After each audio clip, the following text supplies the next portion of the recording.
التحزبات باللانشات. لا تسوون جروبات باللانشات. يعني الجروب الفلاني اللانش الفلاني، الجروب الفلاني اللانش الفلاني. ليش يعني؟ ناقصين احنا جروبات واتساب، جروبات فيسبوك، جروبات انستغرام، جروبات في السناب، وحتى جروبات في اللانشات. ليش جروبات؟ يا اخي هذا المكان لازم يكون فيه حريه مطلقه، ما في جروبات.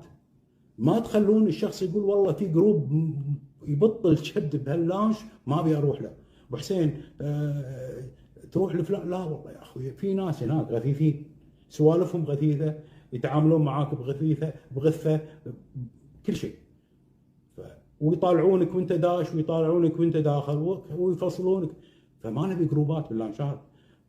اللانش للكل، وصاحب اللانش هو الكل بالكل. ولازم يكون صاحب اللانش قوي، يفرض قيود صح.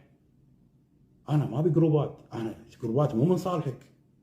صاحب اللانش اذا هو يشجع الجروبات ترى مو من صالحك. والنقطه الاخيره، حاول تحترم نفسك وما تولع سيجاره بسيجار لانش محترم، ولا تدخن فيب، ولا سيجاره الكترونيه. انت كذي دشيت في اللانش.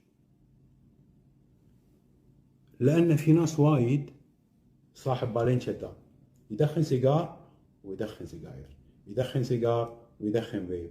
ما ادري هل هو اقتصاديا، هل هو زين؟ طيب يا اخي اذا بليتم فاستتروا، ما عنده مشكله.